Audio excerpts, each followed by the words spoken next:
Pas très long. Bonjour et bienvenue à tous à cette conférence de presse de lancement de la programmation, la 5e édition du Mois de l'eau. Mon nom est Alexandra Bouchard, je suis conseillère en communication et coordonnatrice du Mois de l'eau pour l'organisme de bassin versant Lac-Saint-Jean et l'organisme de bassin versant du Saguenay. Aujourd'hui, nous avons plusieurs invités qui vont prendre la parole. Nous allons entendre d'abord Mme Ghislaine Hudon, présidente de l'organisme de bassin versant Lac-Saint-Jean, M. Frédéric Monger, président de l'organisme de bassin versant du Saguenay. Pardon, je m'excuse, j'ai quelqu'un qui j'ai dû faire la jonction. Donc, du Saguenay. Mme Guylaine Simard, ambassadrice du Mois de l'eau et directrice générale du Musée du Fjord, ainsi que M. Stéphane Larouche, directeur des opérations chez Énergie électrique pour Rio Tinto. M. Larouche qui vient de se joindre à nous. Donc, bonjour, M. Larouche. Nous terminerons cette conférence de presse avec le dévoilement de la programmation 2022 du Mois de l'eau et par une période de questions. Il y aura ensuite un moment pour des entrevues individuelles. Sans plus tarder, je vais vous présenter Mme Ghislaine Hudon, présidente de l'organisme de bassin versant Lac-Saint-Jean. Chers invités, mesdames et messieurs, bonjour. Nous sommes heureux de vous présenter aujourd'hui la programmation de la 5e édition du Mois de l'eau du Saguenay-Lac-Saint-Jean. Au fil des années, nous avons vu un engouement croissant envers les enjeux liés à l'eau. L'eau est fragile, mais elle sait se frayer un chemin. Prenons un moment au cours du mois de juin pour la célébrer et pour apprendre à en prendre soin, car de leur côté, les lacs, rivières, milieux humides et aquifères prennent un grand soin de nous. Déjà 5 ans que le mois de l'eau a vu le jour. C'est en 2017, lors de l'adoption de la loi concernant la conservation des milieux humides et hydriques, que le gouvernement du Québec a proclamé le mois de juin Mois de l'eau. C'est une grande fierté que nous pouvons dire que l'idée de ce mois dédié à l'eau est venue de notre région et a été portée par les politiciens locaux vers l'Assemblée nationale. Dès la première édition, les organismes de bassin versant de la région, l'OBV Lac-Saint-Jean et l'OBV Saguenay, ont décidé de s'allier pour créer un événement régional et avec la vision de créer une grande vague d'activités lors de ce mois. Plusieurs partenaires financiers se sont joints à l'aventure depuis maintenant 5 ans. Rio Tinto, partenaire majeur de l'événement, Niobec, Produits forestiers résolus et bien entendu le gouvernement du Québec. Nous souhaitons que le mois de l'eau soit un mois de réjouissance, de connaissance et surtout d'échange et de partage. Bon mois de l'eau à tous. Merci beaucoup, Mme Hudon. Je vais maintenant passer la parole à M. Frédéric Monger, président de l'organisme de bassin versant du Saguenay.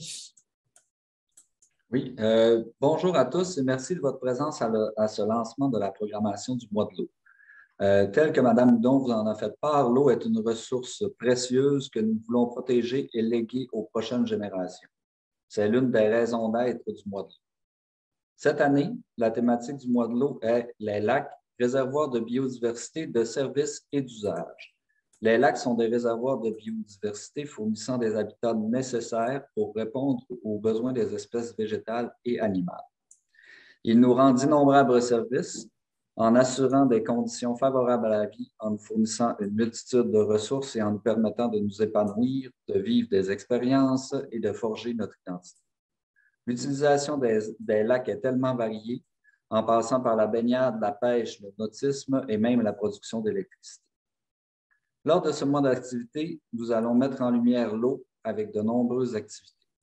En effet, avec l'aide de nos 25 partenaires d'événements, nous avons pu vous bâtir une programmation riche, diversifiée et captivante, comprenant 35 activités qui se tiendront entre le 28 mai et le 30 juin 2022.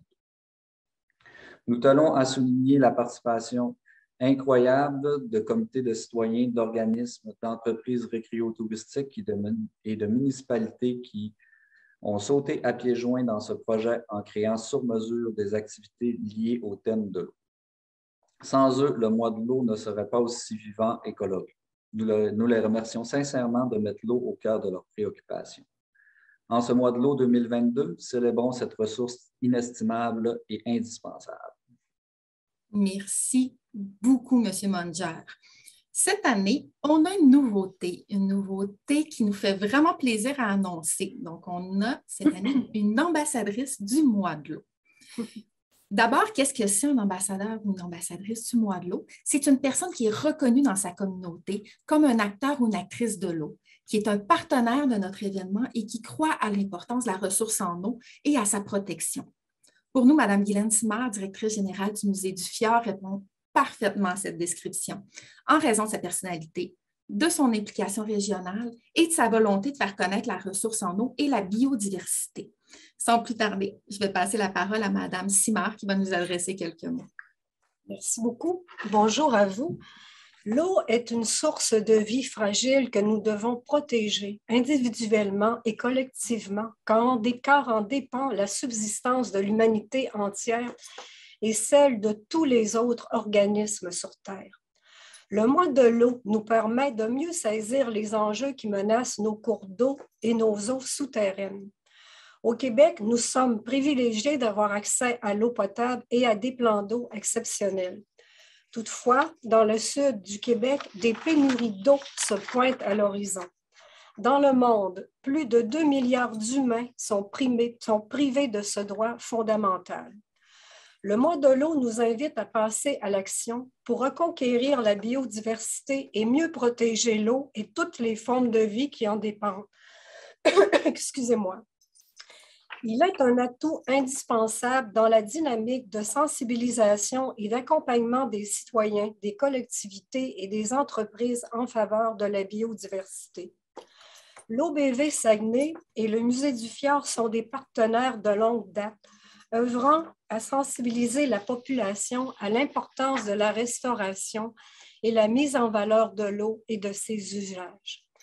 J'ai été touchée par la demande que vous m'avez adressée d'être ambassadrice du mois de l'eau, car je sais qu'à travers moi, c'est le travail du Musée du Fjord que vous reconnaissez.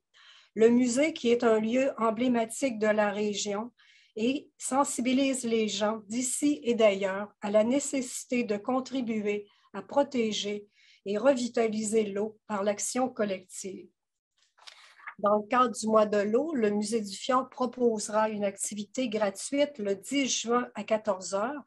Il s'agit d'une excursion sur les berges de la baie des Haras qui vous fera découvrir ces organismes formidables et très utiles qui habitent la rive de la baie. Elle sera suivie d'une séance de microscopie. Alors, je souhaite longue vie à OBV, cet organisme indispensable dans notre communauté, et je les félicite pour leur travail remarquable. Et ce que je voudrais vous dire, c'est vive le mois de l'eau. Merci beaucoup. Merci beaucoup, Mme Simard. Ça nous touche beaucoup que vous ayez accepté pour qu'on travaille tous ensemble à la grandeur de la région pour cette ressource-là. Donc, merci. Maintenant, on va passer la parole à M. Stéphane Larouche, directeur des opérations énergie électrique pour Rio Tinto.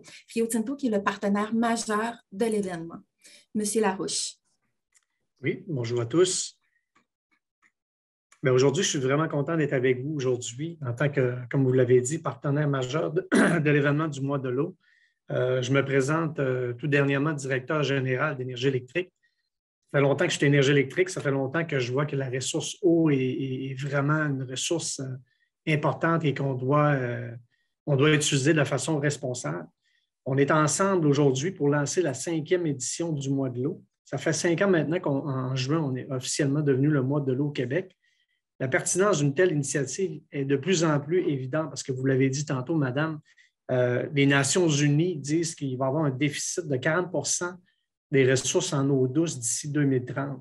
C'est difficile à imaginer pour nous aujourd'hui au Québec et au Saguenay-Lac-Saint-Jean, plus particulièrement dans les dernières fins de semaine, que l'eau qui est parfois en abondance, mais il y a 40 %, ça veut dire qu'il y a 40 % des gens qui vont avoir accès difficilement à de l'eau douce.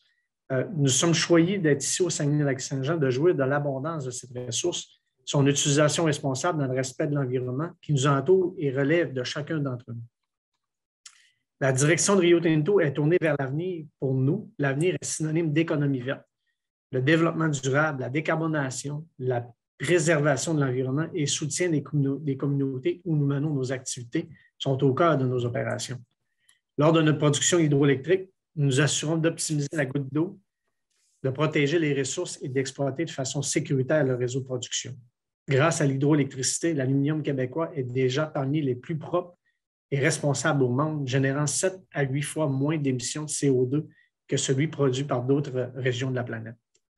Mais le travail ne s'arrête pas là. Nos équipes de travail sans relâche pour continuer à améliorer et nous sommes fixés des cibles extrêmement, ambitieuses au niveau des réductions des gaz à effet de serre. Effectivement, on veut en 2025 réduire de 15 de nos émissions, en 2030 de 50 puis en 2050 atteindre la carboneutralité. Parmi nos efforts s'inscrit aussi notre soutien en tant que partenaire majeur pour les activités comme celle-ci du mois de l'eau. Les organismes de bassin versant du Saguenay et du Lac-Saint-Jean effectuent un travail extraordinaire pour mettre en place une programmation diversifiée qui sensibilisera certainement la population à la protection et l'utilisation responsable de l'eau. Je suis fier de pouvoir les soutenir dans cette initiative qui nous rejoint pleinement. J'invite donc la population ainsi que nos employés et nos partenaires chez Rio Tinto à participer en grand nombre aux activités qui se tiendront dans la majorité des municipalités de la région au cours des prochaines semaines et à en discuter avec les intervenants pour en apprendre plus sur cette ressource qui est au cœur de nos activités dans notre région et de notre économie. Ensemble, nous pouvons faire la différence pour une utilisation responsable. Et encore une fois, merci beaucoup et bon mois de l'eau. Merci beaucoup, M. Larouche. Rio Tinto, un partenaire de la première heure dès la première année. C'est très apprécié votre présence avec nous. Donc, maintenant, le clou de notre conférence de presse, c'est le dévoilement de la programmation. Donc, je vais vous partager mon écran pour pouvoir vous la présenter. Donc, voilà, on va aller au début, ça va être plus pratique. Donc, la programmation que je vais faire défiler, au cours du mois de juin, tel que M. Munger vous l'a mentionné, il y a 35 activités qui vont être offertes en collaboration avec nos 25 partenaires d'événements. Certaines vont avoir lieu tout au long du mois, d'autres à des dates fixes ou encore que nous invitons à surveiller par le biais de notre page Facebook. Vous allez trouver également au cours du mois de juin 3 différents concours. Tous les détails de la programmation vont être présents sur la page Facebook du mois de l'eau Saguenay-Lac-Saint-Jean et celle des 2 organismes de bassin versant. Donc, vous allez également la retrouver dans le cahier spécial que vous pourrez avoir dans votre Publisac directement à votre porte ou pour ceux qui ne le reçoivent pas sur les pages Facebook des 2 organismes, encore une fois, et de la page du mois de l'eau. Donc, c'est vraiment un grand plaisir et un grand merci à nos partenaires d'avoir embarqué à pieds joints encore cette année pour créer cette-programmation-là de toutes pièces. Finalement, je tiens vraiment à remercier chacun d'entre vous d'avoir été présent aujourd'hui parmi nous. Donc, on a certains partenaires d'événements qui sont là, on a des partenaires économiques, on a naturellement des partenaires touristiques et ambassadeurs de cet événement-là. Donc, merci à tous d'être là parmi nous aujourd'hui. À nos médias, nous allons vous envoyer le communiqué de presse et la pochette de presse par courriel. Cette dernière va comprendre les interventions de nos présidents et présidentes, la programmation officielle de l'événement, de l'information sur nos organismes, ainsi que du visuel, photos et vidéos du mois de l'eau. Pour les journalistes qui sont présents, si c'était possible de nous laisser votre courriel dans la boîte de discussion, ça nous permettrait de vous l'envoyer directement à vous. Donc, maintenant, une fois que toute cette information-là est donnée, ça serait maintenant rendu à la période de questions. Si vous voulez avoir des entrevues individuelles, vous pourrez le faire par la suite sans aucun problème. Donc, au niveau soit des journalistes ou de nos partenaires, il n'y a pas de problème pour les questions. Donc, ça semble avoir été bien compris. Si jamais par la suite, vous avez des questions, vous pouvez toujours me joindre sans problème à l'adresse communication avec un S à commercial-obvsaguenay.org ou par téléphone au 88 973 4321. Donc, on va vous souhaiter un très beau mois de l'eau à tous et que cette ressource soit présente encore longtemps avec nous si on y fait tous collectivement attention. Merci beaucoup.